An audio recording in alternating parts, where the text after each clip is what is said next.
YouTube, what it do? It's your boy Benji, and we're back with the crew. If you're new, please don't forget to subscribe. Love talking money, but it is interesting to see a different dynamic. I love watching the Jubilee videos where we're talking about people coming from different perspectives and kind of coming together to try and prove one another wrong or provide different perspectives. So if you're new, check me out on multiple social media platforms. Let's get it. Agreeers, please step forward. This one says men should be the breadwinner of the family. I grew up in a pretty traditional Muslim household, and it's like very common for like the man to kind of be the breadwinner, and like that's the tradition I grew up. So I have very strong beliefs in that.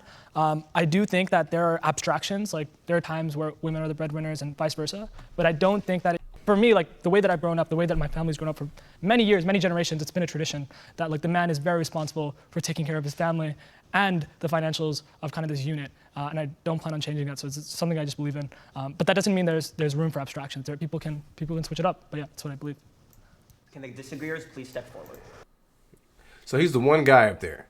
But I mean, I think in this scenario, a lot of times culture has like a big portion to do with this. Like he mentioned, he's coming from a family where that's expected. He's coming from a place or a position in which, as a man, this is what we expect of you. Now, obviously, he's admitted to a little nuance there and a little differences to be open to, but a lot of that's going to be where your family comes from or how you were raised or the gender expectations even.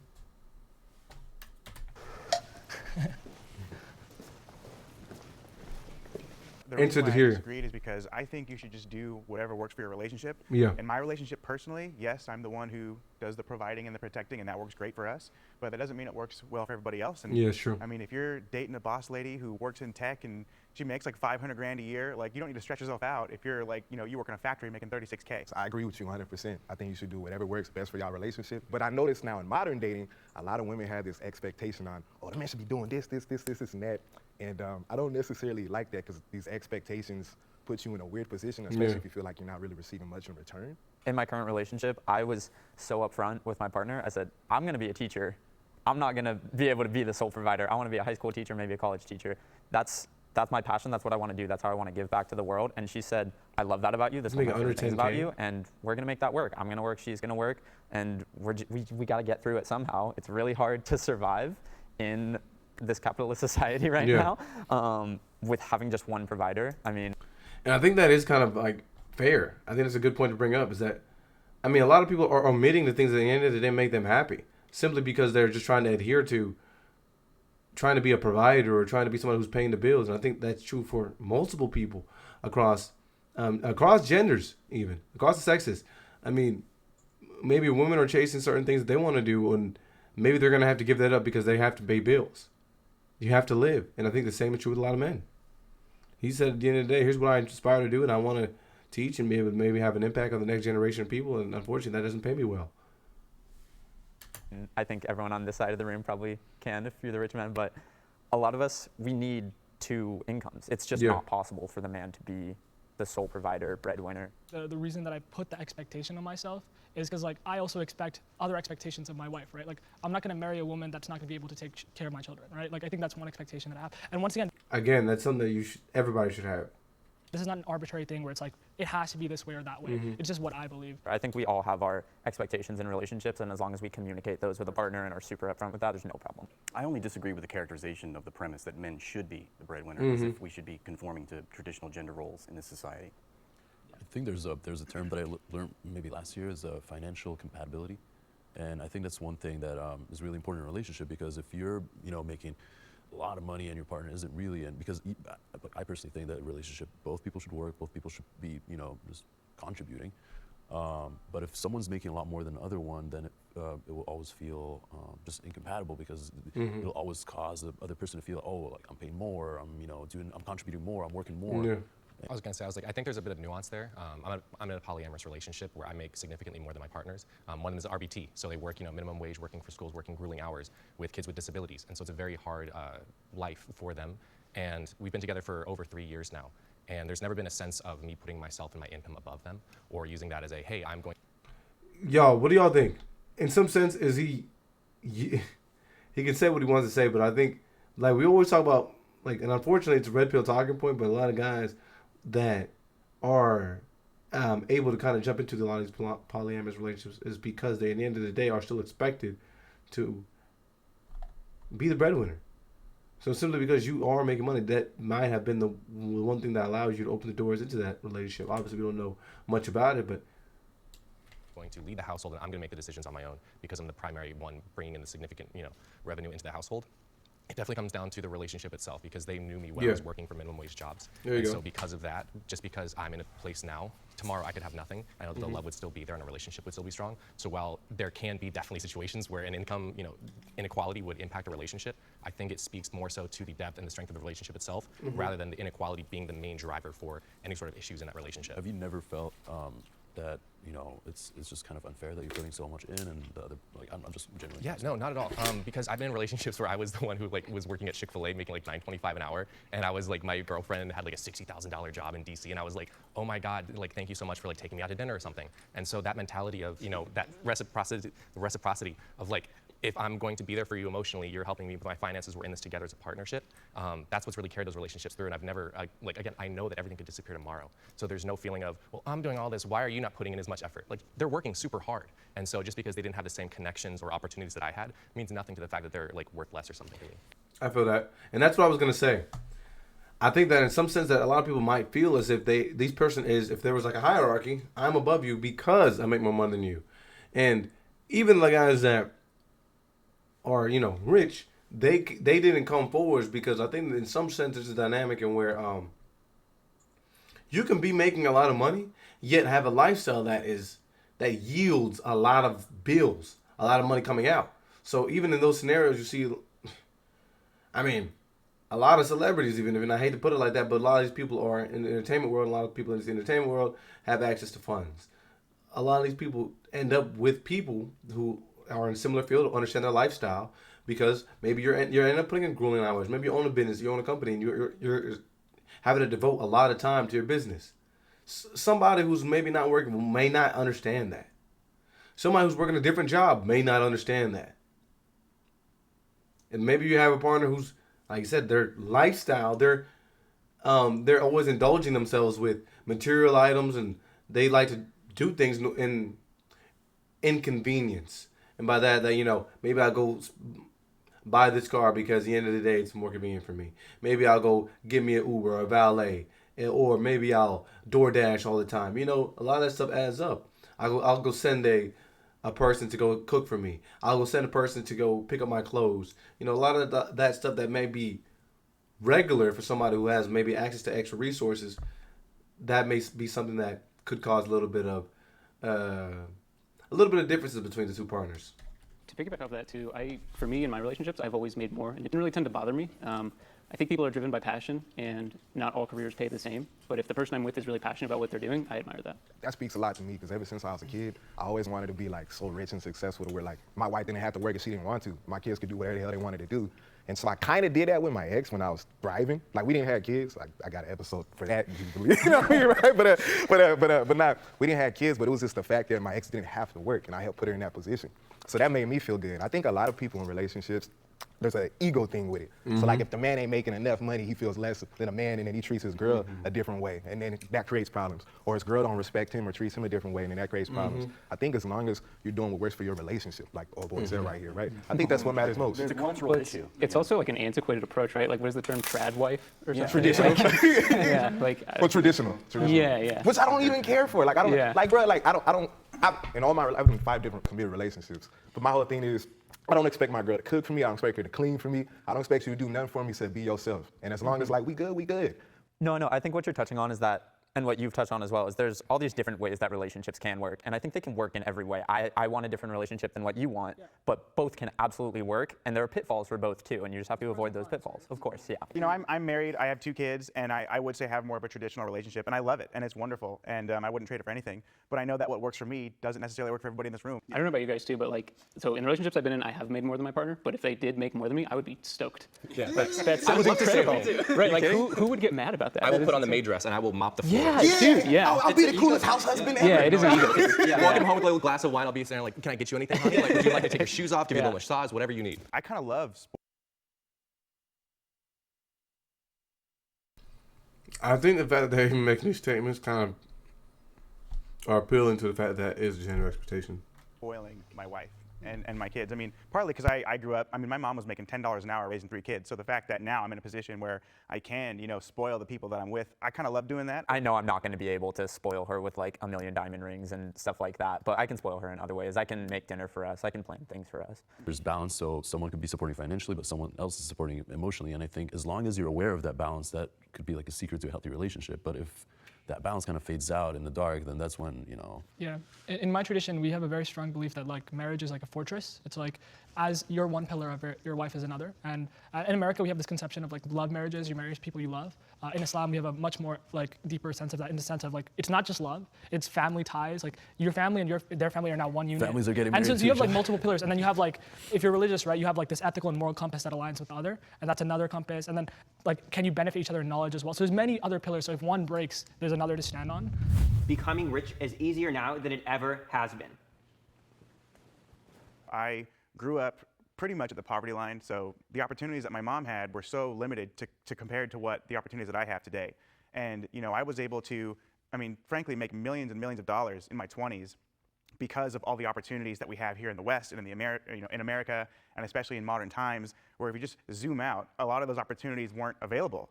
You know, even just like 50 years ago, it would be different. Yeah, to piggyback off that, I think not only is there opportunity, but the internet has just enabled us to learn anything we want. I think the fact that you can just be making money off of your laptop just anywhere in the world is revolutionary. I think there's been a bit of an explosion of non-ethical ways to make money. I feel like that's been a big thing in recent times. Making money off the backs of others has become easier than it ever has been, I think. Like, you can just start a podcast and just like on women the whole time and you'll just like blow up and go crazy. I think like in late stage capitalism, there are so many exploits and things you can do. And I'm not saying you guys have done that specifically. I don't know your stories, but like you can be a landlord and just start charging exorbitant amounts of rent. That's why it's so unaffordable to live, especially here in California. Like there are so many evil ways that people can make money that I think it's easier now than it ever has been if you have sort of sketchy morals. Is a landlord always an evil way to make money too? Honestly, not always, but I would His answer already told you the answer. love to see society move away from from housing being a form of investment. So I think that, unfortunately, I kind of agree with you, but it's easy to talk. If capitalism is a thing, and there's always going to be more people, there's always going to be a need for somebody to have, because all it is, you're talking about supply and demand. There's always going to be a demand for housing, because people are going to need a roof over their head. They need somewhere to house themselves. That's a need. You need to have protection from the elements, protection from other people, protection from animals, etc. You need that.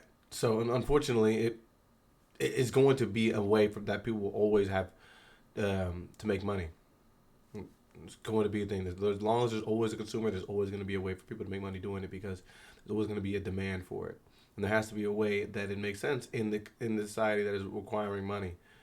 There's going to have to be a profit margin, because otherwise nobody would sell anything, nobody would buy anything. And like you said, that market would crash if there was no consumers, but if there's always going to be so it's kind of a loophole thing. It's kind of a circular argument. We would love for it to happen, but I don't think there's a high level of possibility there. I'm a real estate developer, and I just bought a piece of land to build a house. The piece of land just for the dirt, $735,000. Just the permitting, just like literally the fee that I had to pay to get the right to build on that property that I own, 110 grand. It's challenging to offer affordable housing when you're already $800,000 deep and you haven't even put shovel to dirt. I don't put as much blame on the individual as I do on the systems. I really wish. I would love to back you up on that. So I actually have a pretty strong thesis on this. So like I bought property and stuff before, and I've realized like the system just favors the rich, and the reason for that is because of interest. Like from this, once again, I tie this back to religion often, but like in Islam, it's like you're not allowed to mess with interest, and the reason for that is because it favors the rich in a way where it pulls away from economic gain from society, and it's like, hey, because I have $100,000, I can pull $1 million of leverage. Well, if you only have 10,000, you can only pull 100,000. And now what's happening today is like these companies like BlackRock and these big institutional holdings, because they already have trillions of dollars, can leverage trillions of more to buy more houses, rising the prices, rising the interest rates for everyone, and you guys suffer the most. And it incentivizes incentivizes the most f***ed up practices. Yes. Like the more you can charge, the higher interest rates you can have, the more you can do, the more you can exploit, the more you can steal, the more money you have, the more you get. the more money you'll make, and eventually you become the bank. You know, that's what rich people become. You know, and I really hope that I never kind of go down that path. So it's something that even as us, like I think when you make money, like you'll see a lot of your friends kind of like you can make a lot more money if you make money.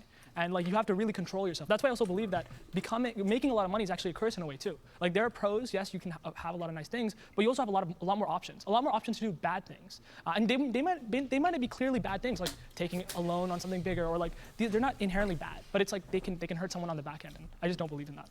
I don't necessarily see interest as evil. I mean, there's a cost to debt, right? There's like a time value on money, as we learned. But I do think, to your point, I think that's where a government's duty is to step in and kind of put. It's easy to talk. Again, being somebody in a position where you have resources, you can sit there and easily say, yeah, I don't think there's anything wrong with the interest rate. Until somebody would tell you right now, you got 20%.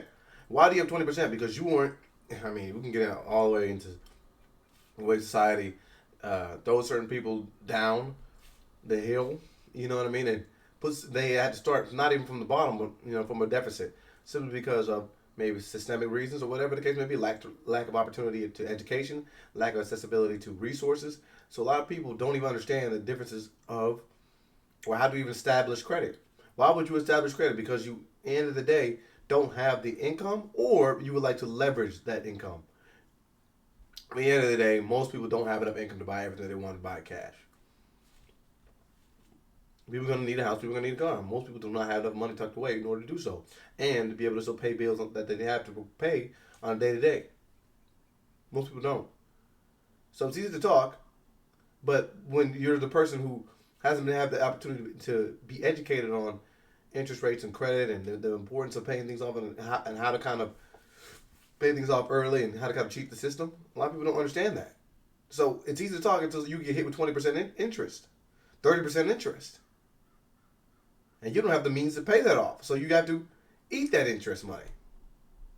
Put those guardrails. Yeah. Like it's hard not to sometimes, but I do my best not to ever put the blame on the individual, because any individual is not going to be able to change that system that encourages this stuff. When people learn like to utilize credit in America, I don't know if they even have credit in other countries or if it's similar to America. They do, but America is by far the biggest credit lender in the world. So yeah, right? Back in 2019, like nobody ever taught me like how to go about building credit properly, right? But in 2019, I had friends that was doing drop shipping automation, like Amazon automation, right?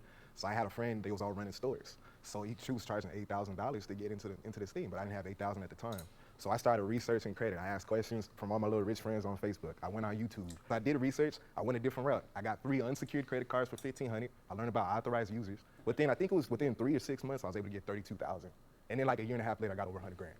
That was from having zero credit. So the thing is, if people actually research credit and learn how to build it properly, it's easy to get money. And the cool thing about credit is, if you invest and you fuck up, you could just let it go to collections and dispute it all out anyway. Yeah, but you shouldn't think like that. No, hold on. Let me finish. There's someone that suffers at the end of that system. Exactly. I understand. What I'm saying is, though, right? Go about it the right way. Be responsible. Pay your credit, because don't fuck up intentionally. But what I'm saying is, it's easy to get the money to invest if you know what you're doing. But that's under the premise that you know what you're doing. You can sit there and say it's easy to do it. Are you somebody? Again, it goes back to like what bro was saying. Are you somebody who even believes in those practices? It's easy for me to go and invest and go buy a property and go charge somebody. But like for the brother was saying, he may not believe that making a profit on people in order to try and fill his own pockets up. And I agree. Capitalist society sets us up in a way that it becomes a dog-eat-dog world, and that you have to step on somebody in order to come up. Yeah. But the thing is, if you don't... It's so, sorry, just to cut you. It's so easy to get the money that people will dig themselves in the hole because exactly. I agree with you. Yeah. But what I'm saying, there's a difference between good debt and bad debt. Of course. Brother, you are talking from a position in which, like, end of the day, you saying something that is not, like, revolutionary to most people. Like he says, most people have stumbled upon credit because it is money that you do not have. You are charged interest rate because the bank or whoever the lender is lending you money that you don't have. Credit cards were developed off of layaway. Yeah, you don't have the stuff right now, but don't worry, we can find a way to get it to you without you having income right now. That means we can continue to run our numbers up as a business to get you more money. We can get more clients into banks because you need more money. And in the end of the day, like bro said, there is a loser. And majority of the time, if you look at how much debt we are in as a country, if you look at how many consumers or just individuals in the country are in debt, there's a loser. So I was using my debt for investments. I wasn't just buying Sorry, like credit cards though? I was using credit cards and then See, loans. dude, that's rough. Credit I cards mean, bad. I agree with 20% you. interest? I agree. But What are you investing in that makes sense? Well, that's the thing. So I was okay. So like for example, I'm like Amazon dropshipping, right? I was making money on cashback. So the thing was, I was making money and I was paying my bill every single month. So I wasn't just buying like Beats by Dre. But where did it go wrong? Because I So- mean, with respect, Oh yeah, you're on the I'm other gonna tell side you, now. I wasn't like up with my debt. I was paying my bill every single month. I've been day trading since 2014. I wasn't like broke. Even like last year, I had my biggest trading day. I made $161,000 in 3 hours. But the thing was, I was making money at passive income, and I trusted some of my rich friends, right, into a bad investment that they ended up rug pulling everybody. And I currently have a lawsuit trying to get my money back. So that's why I ended up over here.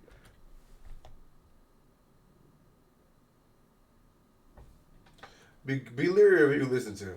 I always wanted to be on that rich side for this episode. You know what I mean, right? I feel like your story kind of epitomizes like my worldview on this question, is that it's Exactly. easy to make money now because there's so many ways of passive income, and that's kind of what I don't like about it, is passive income doesn't really benefit society. You're making money Exactly. off the work of others instead of off your own work, so you're not really helping anyone except yourself. Really good point. We're talking about a societal trend, and you can't disprove that thesis or that premise by citing your own personal story. You have Yeah. to look at actual data. Yep. And when you say it's easier to get rich now than it ever has been, It's easier for you to make money because you have more access to resources that a lot of people were never privy of, and you have more access to opportunity. But unfortunately, with that comes, if you have more access to opportunity, everyone has more access to opportunity. So like again, like bro was saying, for society, it's everyone now has an opportunity to try and get rich. Everyone now has an opportunity to learn more. Everyone now has an opportunity to rally and fight for these jobs. Fight for this land. Fight for these property. That's why we continue to see inflation year after year. One of the reasons, one of the many reasons. And then you can look at it in the sense of how society is developed. I mean, at the end of the day, there was a point in time where there weren't women in the workforce. There weren't black people in the workforce. There weren't plenty of people in color that were heavily deep into the workforce. Now, if everyone's fighting for the same job, again, it is not easier. There are more people vying for the same opportunities. who's getting rich? And if you look at the data, it's the top 1% of the population. Exactly. And I just thought of some statistics which would help my point, which is to say that the largest increase in the poverty rate from one year to the next happened in 2021. The poverty rate rose from 7.8% in 2021 to 12.4% in 2022. Largest single year increase in record, according to the Census Bureau data. However, the rate is still low compared to the data dating back to 1967. Poverty rates were historically low in 2020 and 2021 due to the pandemic-related stimulus. So it's always a setup. Into 2022. The majority of Americans live paycheck to paycheck. Yep. It's a very precarious life for most of us. According to the Bank of America's internal data, 30% of Americans live paycheck to paycheck, which the bank defines as spending at least 90% of income on necessities. More Americans are self-reporting to live paycheck to paycheck. And we live in a world where 3 Americans own more wealth than 150 million. The 3 richest Americans, Bill Gates, Jeff Bezos, and Warren Buffett, own more wealth than the bottom half of the population, totaling to 160 million people. The bottom half of the American population. Everyone in America is trying to get rich. It's simply put. Now, like we have over here, we have a guy who just ethically feels like it's just not right to do this and that. At the end of the day, he has to work. And in some sense, maybe people aren't looking to become billionaires because there's a whole trend of eat the rich, eat the rich, eat the rich. End of the day, everyone is trying to accrue income in order to pay bills, live life, and take care of the people around them. So if everyone's working, there's always a place on the totem pole for everyone. And if everyone is vying for an opportunity, then again, all you've done is create more challenges. So while there's opportunities available, there are actually not opportunities available because there are more people vying for those same opportunities. Another statistic is 8 people in the entire world own all of the wealth, own more wealth and power than 90% of the bottom half of the population. I'm sorry, 50% of the bottom half of the population. That's from Oxfam, and that is 4 billion people. So and this is in 2017, mind you. This is 8 people in the world own more wealth than 4 billion people. And, I just think we live in a predatory political economy. And yeah, sure. So I got a 2-part question for you, right? Sure. First part, do you believe in anybody in this half moon shaped circle is better than you? Absolutely not. Okay, so if we have personal experiences that we made different kinds of money, do you feel like that could potentially happen for you as well if you apply yourself properly? I think that it's not about an individual answer to a systemic question. Right. Institutions. Okay. The part. I'm sorry. Just to the thing about you're talking about the housing industry, the real estate. How expensive it is, and the reason for that is because the housing industry has been monopolized. There we go. Pretty much one corporation, Blackstone, which bought up all the housing, all the private property, and raised all the rents. And so you have to compete with that now. And so, yeah, that's why there is no affordable housing anymore. The homelessness has never been higher. I want to say I agree with your worldview completely. The reason I step forward for this question is those systems you laid out make it easier for individuals to rise. We cannot all, it's not easier for Very everyone rich to make individuals that Yes. have already benefited from generational wealth, Yes. from every advantage that I think there are a lot of scammy ways that poor absolutely. people And I'm can not also saying, get up if there, you though. got into there Bitcoin, are a lot of honest ways. if you had gotten into Bitcoin in 2014, there's a lot of teenagers that are becoming millionaires, but that's Yeah. that's such a small sliver. And Yeah, I agree though. It's a smaller percentage of people that are actually making money, but there is, like he says, a bunch of people that are scummy in how they're making money, because you have people that are popping out with OnlyFans and people that are popping out with, like you said, the YouTube channels and TikTok, or courses that are selling. So there's plenty of people that are making money now. Are they millionaires? That remains to be seen. And the people that are successful in these sectors, small percentage of people, because there's plenty of people vying for, like I said, that same opportunity. Like I think in OnlyFans, the average income is, what is it, like $200? You know what I mean? But you have these women that are going up there talking about being millionaires. and doesn't disprove the entire thesis of this. When I hear that question, right, the hardest thing I have for me is I understand not everybody can get rich, but I truly do believe in America, everybody has the opportunity to be rich. Now, you may come from a different background where it's harder to come up, you know what I mean? Well, of the 2 people in question, you have had a harder time, no doubt. Well, because of my past, though. Why not, right? And it's because of your race. It's because of the color of your skin. That is because racism is a systemic problem in America. I don't see my skin color as a problem because Yeah, see, well, here we go. That literally just proves, bro, right?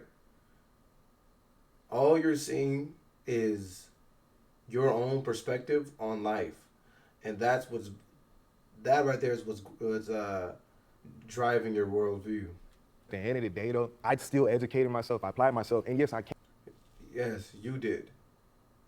But again, you had a network with the people that actually knew what they were talking about. So then you were willing to listen to them to the point where they screwed you over, but you were willing to listen to people. A lot of people don't have access to people that know what they're talking about.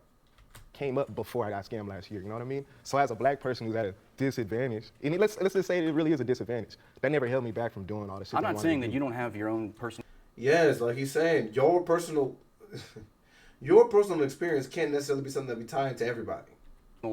Optimism for, bootstrapping yourself. I'm saying you're facing institutions that are designed to undermine your livelihood, and that is because of the color of your skin. I would have to disagree about today. I would say historically in America, certainly. I would say in 2024, 2025, when everything's coming out. I mean, again, we're all here. We're talking. Yeah. I've been able to make $2 million a year since I was like 28. Mm-hmm. There's really nothing special about me. I can spot opportunity, and I think that if what you're saying is true, and I was subject to all, I've never felt that the color of my skin is a millions of barrier. other people that do not. And that's what it is. You have the one person that makes it trying to then vouch for everybody else. I never felt this, so I mean, it obviously doesn't exist.